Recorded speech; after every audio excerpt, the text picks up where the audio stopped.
ఓం నమః శివాయ. ఓం నమో నారాయణాయ. నరదృష్టి నివారణ, సంచిత కర్మ, ప్రారబ్ధ కర్మ, ఆగమిక కర్మ నివారణార్థ స్వర్ణాకర్షణ కాళభైరవాయ నమో నమః. హరి ఓం.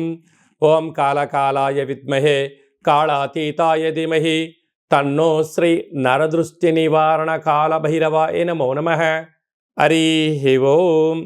మా ఛానల్కి స్వాగతం. చూస్తున్న వీక్షకులకు, ప్రేక్షకులకు, ప్రియ కాళభైరవ భగవద్బంధులకి స్వాగతం పలుకుతూ మమ్మల్ని ఎంతగానో ఆదరిస్తూ ఉండబడినటువంటి ప్రియ సోదర సోదరీమణులకు, సనాతన ధర్మ సంరక్షకులకు, జ్యోతిష్య అభిమానులకు అందరికీ కూడా ముందస్తుగా కాళభైరవ జయంతి శుభాకాంక్షలు. అలాగనే మనకు డిసెంబర్ 1వ తారీఖున కార్తీక మాసం ఆదివార అమావాస్య సందర్భంగా అందరికీ ఆ అమ్మవారు, ఆ కాళభైరుడు, ఆ జగన్మాత నిండు నూరేళ్ల ఆయురారోగ్యాలను ప్రసాదించాలని మనసారా కోరుకుంటూ, ఈ వీడియో మీరు చూస్తున్నారు అన్నట్లయితే మీకు ప్రత్యక్షంగా కానీ పరోక్షంగా కానీ కాళభైరవ స్వామికి ఆశీస్సులు మీ మీద ఉన్నట్లే అని చెప్పి గమనించాలి.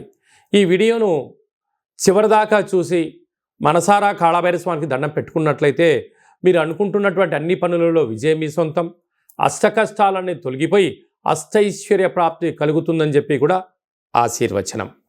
1/12/2024 నుండి 15/12/2024 వరకు పుట్టినటువంటి వారందరికీ కూడా ముందస్తుగా జన్మదిన శుభాకాంక్షలు. గతంలో వివాహం చేసుకున్న వారికి వివాహ వార్షికోత్సవ శుభాకాంక్షలు. ద్వాదశ రాశుల్లో గ్రహ గమనాలు ఒకసారి వీక్షింపచేద్దాం.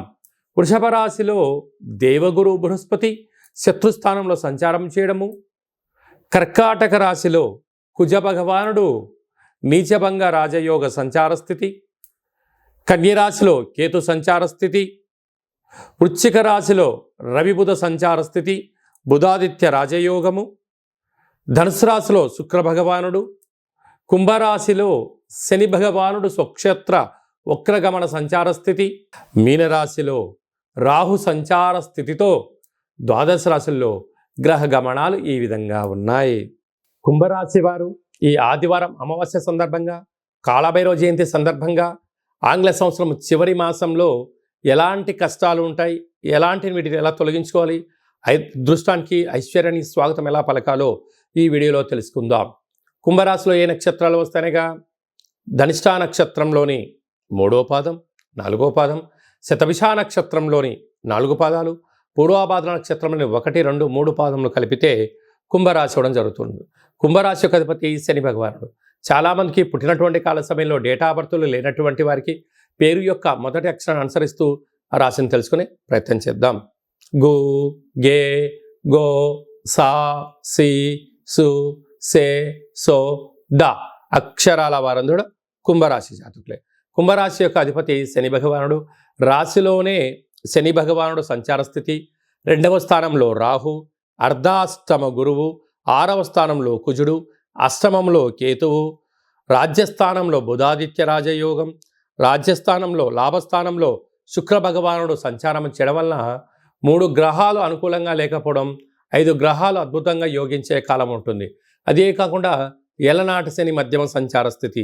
సంవత్సరము ఆంగ్ల సంవత్సరానికి చివరి రోజులు కనుక మీ జన్మ నక్షత్రం రోజున అష్టమి, పూర్ణిమ, అమావాస్య తిథుల యందున దూరావాయు జల ప్రయాణాలు పెట్టుకోకపోవడము ఉత్తమోత్తమం. అప్పులు ఇవ్వకపోవడము యోగదాయకం. ఉండబడిన దాంట్లో ప్రణాళికాబద్ధంగా చక్కటి ఆరోగ్యాన్ని ఏర్పాటు చేసుకోవడం, అసలు సీజనల్గా వచ్చేటువంటి జలుబు సమస్యలు కానీ, దగ్గు సమస్యలు కానీ, జ్వరం వచ్చేటువంటి పరిస్థితి కూడా చాలా అధికంగా ఉంటుంది. సకాలంలో తిండి, సకాలంలో నిద్ర, సకాలంలో తగు వ్యాయామం, ఆరోగ్య సూత్రాలు పాటించగలిగితే ఇదే మహాభాగ్యము అని చెప్పి గమనించగలగాలి. అదే కాకుండా ప్రభుత్వ అధికారులతో చాలా అప్రమత్తత చాలా అవసరము. చిన్న చిన్న విషయాలకు, గొడవలు కానీ, వాగ్వివాదాలకు వెళ్ళకపోవడం యోగదాయకం. మీరు ప్రయాణం చేస్తున్న వాహనాలు తగు స్పీడ్లో వెళ్ళడము, వీలైనంత వరకు వేగ నియంత్రణ మంచిదని చెప్పి గమనించాలి. ఇలాంటి కాల సమయంలో జలగండాలు, వాయుగండాలు, శత్రువులతో యుద్ధం వచ్చే అవకాశం పరిస్థితి ఉంటుంది. యుద్ధం అనగా మాటల యుద్ధం కానీ, ఏదో ఎక్కడో ఇబ్బంది కలిగే పరిస్థితి ఉంటుంది.